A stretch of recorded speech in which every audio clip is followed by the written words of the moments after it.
আচলতে আপোনাৰ এই যি ওদালগুৰিৰ মাজমজিয়া ওদালগুৰি অন্যতম এক নদী গোলন্তী নদী, এই গোলন্তী নদীৰ যিটো বানখহনীয়াই যে আমাৰ এই বিস্তৰ এলেকাটো ক্ষতিসাধন কৰি আহিছিলে আৰু এই ক্ষতিসাধনখিনি ৰোধ কৰিবৰ কাৰণে মন্ত্ৰী পীযুষ হাজৰিকাৰ নেতৃত্বত তেখেতৰ তত্বাৱধানত এটি কাম ইয়াত দিয়া হৈছিলে ৩৬ কোটি টকাৰে এক বান্ধৰ কাম দিয়া হৈছিলে আৰু এই কামটো বা এই নিবিদাটো পাইছিলে এক দিল্লীৰ বহিৰাগত এটা কোম্পানী আপোনাৰ ফ্লেক্সিটাপ ইণ্টাৰনেশ্যনেল লিমিটেড। কিন্তু তেওঁলোকে ইয়াত অতি নিম্নমানৰ কাম তেওঁলোকে কৰিছে। তেওঁলোকৰ কাম সম্পূৰ্ণ নহওঁতেই মাত্ৰ আধা কাম শেষ হওঁতে তেওঁলোকৰ এটা বান্ধত তেওঁলোকৰ যি জিঅ' বেগবোৰ আছে যিবোৰ ফাটি চিৰাল ফাট মাৰি মেলিছে আৰু মিলি সম্পূৰ্ণ বস্তু যা গৈছে পানীত।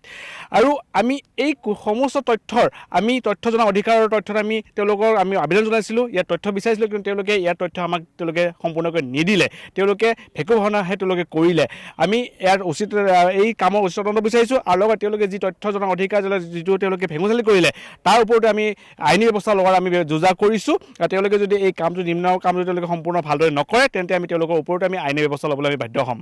মানে ইয়াৰ ওদালগুৰি চহৰৰ মাজেৰে যিটো বৈ গৈছে গলন্দী নদী আৰু ইয়াৰ যিটো দুয়োপাৰৰ গৰাখহনীয়া প্ৰতিৰোধৰ কাৰণে যি ইয়াত প্ৰতিৰোধৰ ব্যৱস্থাৰ কাৰণে যি জিঅ' বেগেৰে যি প্ৰতিৰোধ ব্যৱস্থা কৰিছিলে আৰু এইটো কাম আচলতে এটা বহিৰাগত কোম্পানী ফ্লেক্সিটাপ ইণ্টাৰনেশ্যনেল লিমিটেড বুলি এটা কোম্পানীয়ে লাভ কৰিছিলে আৰু গোটেই কাম নিম্নমানৰ কৰি তেখেতসকলে ধনখিনি আত্মসাৎ কৰাৰ কাৰণে এটা ফন্দি পাতিছে। আৰু আমি দেখিলোঁ যে ইয়াত আজি এটা বছৰে প্ৰায় 4 কিলোমিটাৰ কাম, তেখেতসকলে কাম সম্পূৰ্ণ নহওঁতে ইফালে গোটেই নদীত এটা বানতে গোটেই জহি খহি ফাটি বেগ পানীত পৰিল।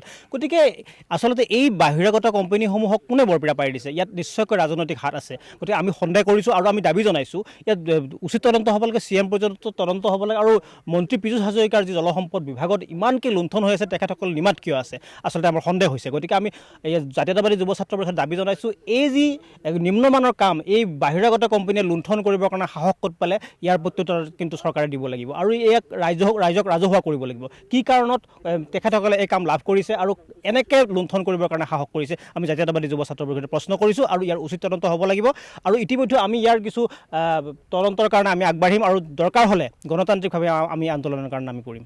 তেখেতৰ ঘৰ ইয়াতে ওদালগুৰিতে, গতিকে তেখেতে এই কামটোত নজৰ দিয়া উচিত আছিল। কিন্তু আৰু নিশ্চয়কৈ তেখেতৰ কিবা সৰহভাগ তেখেতে হয়তো লাভ কৰিছে, তাৰ কাৰণে তেখেতসকলে এই কামবিলাক গুৰুত্ব দিয়া নাই। আৰু গতিকে আমি তদন্ত বিচাৰিছোঁ আৰু তেখেতসকলক ৰাজহুৱাকৈ তেখেতসকলে জনাব লাগে যে ইয়াত তদন্ত কৰিব নে নকৰে।